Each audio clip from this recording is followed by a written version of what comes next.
بسم الله الرحمن الرحيم. قل أوحي إلي أنه استمع نفر من الجن فقالوا إنا سمعنا قرآنا عجبا يهدي إلى الرشد فآمنا به ولن نشرك بربنا أحدا وأنه تعالى جد ربنا ما اتخذ صاحبة ولا ولدا وأنه كان يقول سفيهنا على الله شططا وأنا ظننا أن لن تقول الإنس والجن على الله كذبا وأنه كان رجال من الإنس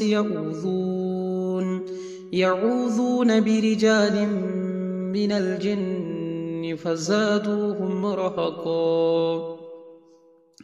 وأنهم ظنوا كما ظننتم أن لن يبعث الله أحدا وأنا لمسنا السماء فوجدناها ملئت حرسا شديدا وشهبا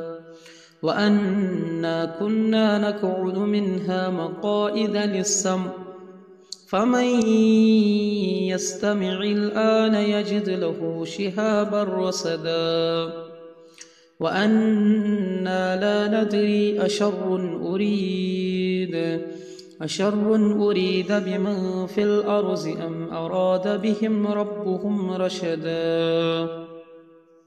وأنا منا الصالحون ومنا دون ذلك كنا طرائق كددا وأنا ظننا أن لن نعجز الله في الأرض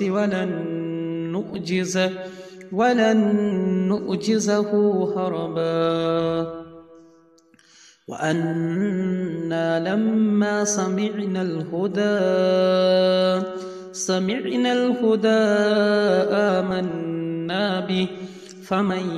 يؤمن بربه فلا يخاف بخسا ولا رهقا وأنا منا المسلمون ومنا القاسطون فمن أسلم فأولئك تحروا رشدا وأما القاسطون فكانوا لجهنم حطبا وأن لو استقاموا على الطريقة لأسقيناهم ماء غدقا لنفتنهم فيه ومن يعرض عن ذكر ربه يسلكه عذابا صعدا وأن المساجد لله فلا تدعوا مع الله أحدا وأنه لما قام عبد الله يدعوه كادوا يكونون عليه لبدا قل إنما أدعو ربي ولا أشرك به أحدا قل إني لا أملك لكم ضرا ولا رشدا قل إني لن يجيرني من الله أحد ولن أجد من دونه ملتحدا إلا بلاغا من الله ورسالاته ومن يعص الله ورسوله فإن له نار جهنم خالدين فيها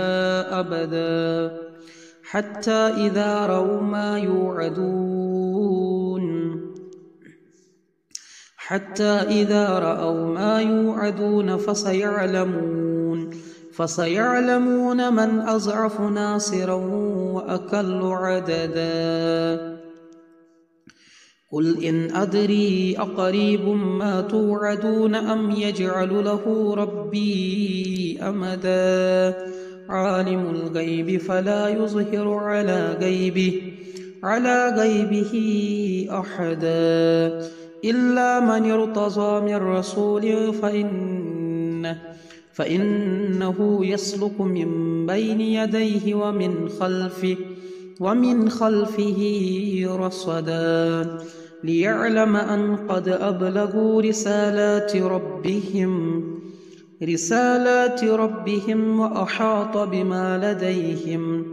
وأحاط بما لديهم وأحصى كل شيء عددا.